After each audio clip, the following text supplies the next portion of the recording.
This father-daughter duo created the Heritage Pack Horse Trail Ride to honour their loved one taken far too soon. My sister was diagnosed with leukemia, and that was the idea of doing the ride originally.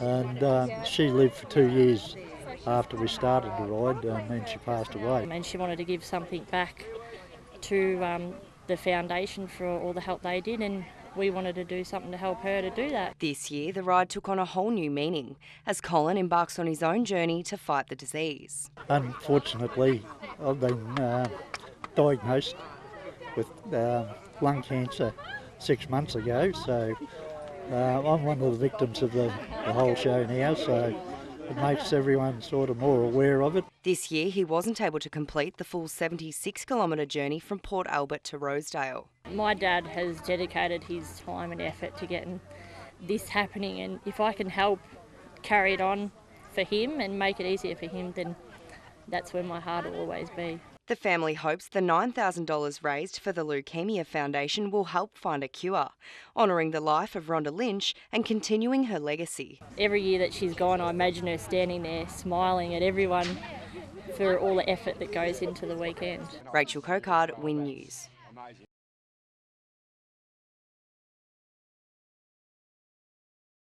28 Gippslanders united with the aim of stopping the slaying of Brumbies at Nunniong High Plains. The community-established task force congregated at Lindenow, determined to find the people responsible for the killing of several Brumbies at the popular tourist spot over the Queen's birthday weekend, and to raise awareness in a bid to stop it from happening again. On the long weekend just gone, there's some rogue shooters been up there, either spotlighting or shooting during the daytime, shooting wild horses, which is highly illegal. They're not allowed to do that, especially with spotlights. Well known to people in the area, these shootings certainly hit a nerve among local residents, horse lovers and tourists alike. This particular mob that they did shoot was always on the side of the road, so tourists could drive past and they all got photos of them. While Mr Ison said it would be a tough task catching the culprits due to a reduced police presence in the High Plains, he encouraged community members to take photographs of anything suspicious and to record number plates. The whole mob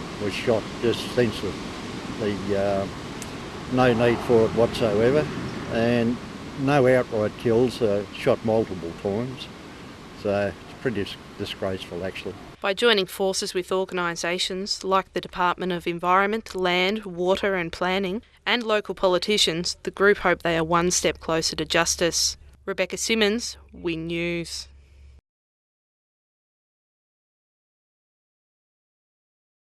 Led by riders donning the Australian Light Horse uniform, the group made a grand entrance, marking the end of the two-day journey. Following the old pack horse trail and in the tracks of generations of cattlemen, the riders trekked from Port Albert to Rosedale. You're thinking along the track, you know, how they bashed their way through the bush. They spent 2 days battling hot and humid conditions to reach their destination. A bit sore this morning, but we'll recover.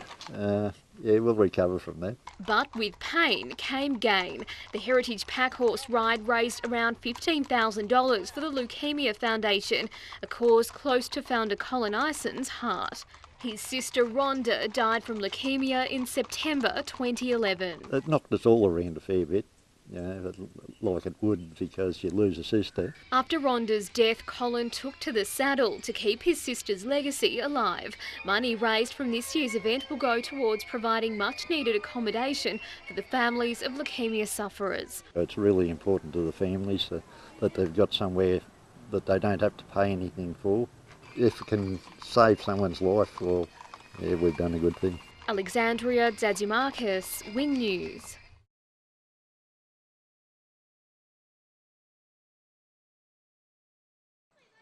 On board a convoy of pack horses, the riders received a hero's escort on their way up the Willung Road into Rosedale. They come out and got their sirens going, their lights flashing, and escorted us into town. And yeah, that was very good.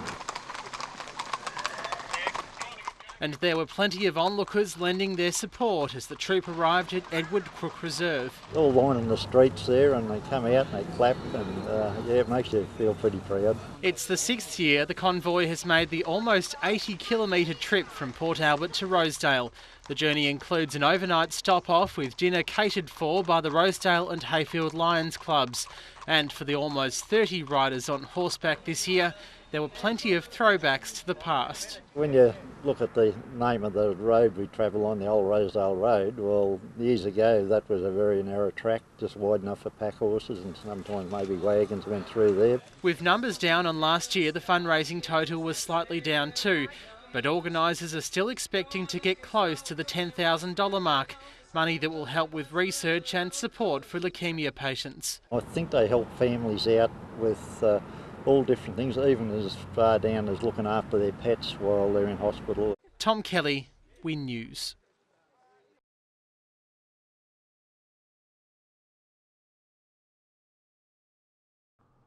Riders of all ages shuffled up the road into Rosedale on Sunday afternoon. Some had made the bumpy trip on pack horses. Others enjoyed the comfort of a cart. And ride leader Colin Ison says the view from the front was incredible. I looked back over my shoulder there a couple of times, it looked really good coming into town, all those horses, yeah, very good. Setting off from the Port Albert racecourse on Saturday morning, this year's ride attracted record numbers and their efforts have been rewarded. Culminating in an auction and entertainment at the finish, the ride raised almost $15,000 for leukaemia research, a cause close to Cole, who rides in memory of his sister Rhonda. Mainly I started off because my sister had leukaemia and she passed away after we'd done the second one. She asked me if I could raise money for Leukaemia Foundation, and we've been doing that ever since. In 5 years, the pack horse ride has raised well over $60,000 for the cause, but it's also helping to spread awareness of the cancer. All through the ride you have people come up saying that I know someone that's had leukaemia, involved with leukaemia, brother, sister, and mother, father, all that sort of thing. There's that many people out there that it affected. Organisers also paid tribute to the support of volunteer groups, including the Hayfield and Rosedale Lions clubs. Tom Kelly, WinNews.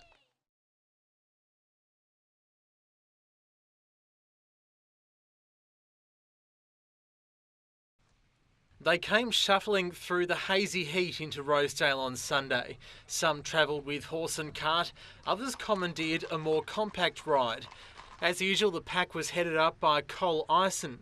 Each year, the long-time truckie rides in honour of his sister Rhonda, who died from leukaemia in August 2011. 18 riders, 4 on pack horses, formed the group that left Port Albert first thing on Saturday morning. They were supported by Lions clubs in Hayfield and Rosedale along their journey. Organisers were initially hoping for up to 60 riders, but Victoria's record heat wave had other plans. We've done it fairly hard with the heat. We thought we'd have double what we've got here today, but the heat kept them away.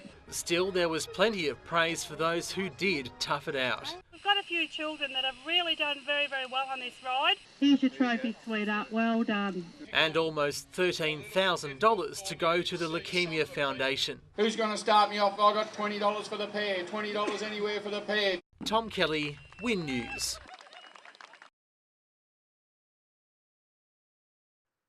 They rode in on horseback, smaller in numbers than the troop that set off from the Port Albert racecourse, but with no less resolve. And the riders of all ages were given a hero's welcome to Rosedale.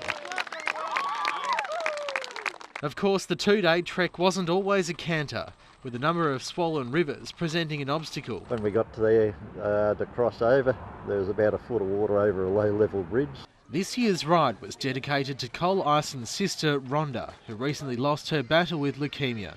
But he says she was riding with them. Very proud. Just good to be out riding with a big group of people. With the Rosedale Sunday markets in full swing, there was plenty of atmosphere post-ride. And the bidding was hot at the charity auction. As well as the money that will go towards the Leukaemia Foundation, the ride will also contribute to Rotary's Bone Marrow House in Melbourne. They need a special chair for the patients down there so they can lift them up, and that's costs about $1,500. Tom Kelly, WinNews.